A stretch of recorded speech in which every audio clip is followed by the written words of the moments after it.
اليوم غنبداو القصة ديالنا مع واحد السيدة اللي هي عصامية. كانت سميتها خديجة. لاله خديجة كانت واحد المرأة بحالها بحال أي مرأة، كتقلب على رزقها بالحلال. كانت ساكنة في واحد الحومة شعبية في مدينة آسفي، والظروف ما كانوش ساهلين عليها. راجلها مات وخلى ليها وليدات صغار، وما عندها لا خدمة ولا مورد قار. واحد النهار كانت كدوز من قدام واحد الكراج كيغسلوا فيه الطوموبيلات، وهي تشوف الناس خدامين تما، وقالت مع راسها: علاش لا؟ علاش حتى انا ما نخدمش؟ عندي صحتي وعيني في المستقبل ديال ولادي. مشات عند مول الكراج وسولاتو واش يقدر يقبلها تخدم معاه ولا لا. بدا كيضحك عليها ويقول لها: واش انتي زعما مراه وغادا تغسلي الطوموبيلات؟ هذه راه ماشي خدمه سهله ديال انت. ردت عليه بكل ثقه: شوف سيدي، الخدمه راه ماشي عيب، واللي كيخدم بالحلال راه كيخدم ديما راسو مرفوع.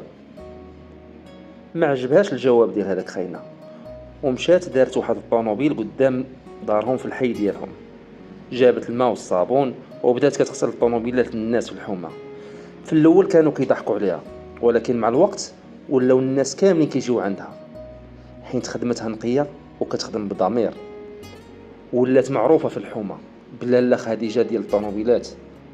وبشويه بشويه جمعت راس المال وفتحات واحد الكراج صغير خاص بها، وولات كتخدم معاها. كلشي ولا كيحترمها، شباب وشابات اخرين ما عندهمش حتى هما الخدمه. كلشي ولا كيحترمها حيت ورات الناس ان المراه قادره دير اي حاجه الا كانت عينها فيها. لاله خديجه منين ولات معروفه في الحومه، ولاو الطوموبيلات كيجيو من عندها من اي بلاصه. بداو الناس كيتفاجئوا: شوفوا الشابه خديجه في الربعينات من العمر ديالها كتغسل الطوموبيلات حسن من الشبان.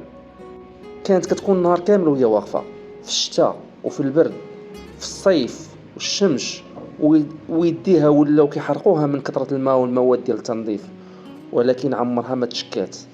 كانت ديما كتضحك وكتقول: ماشي عيب في الصابون، العيب هو ان الانسان يبقى بارك. جابت واحد الراديو صغير ولات كتغسل الطوموبيلات مع الاغاني الشعبيه، واللي جا عندها كتضحك معاه وكتفرحو وكتعطيه الوقت ديالو. الناس بداو كيعيطوا ليها من احياء بعيده: عافاك لاله خديجه، واش ممكن تجي لعندنا تغسلي لنا الطوموبيلات؟ وهي تجاوبهم: لاش نجي، راني صايبت واحد الكراج صغير قدام دارنا، مرحبا بكم.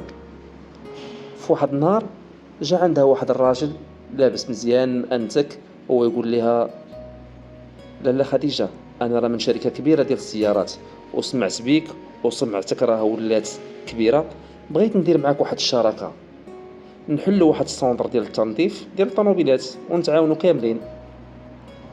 لاله خديجه ما كانش كتفهم في هادشي، ما كانش كتفهم في الوراق وفي داكشي ديال الادارات وداكشي، ولكن كانت عندها بنت كبيره كانت كتقرا داكشي ديال الماركتينغ والتجاره.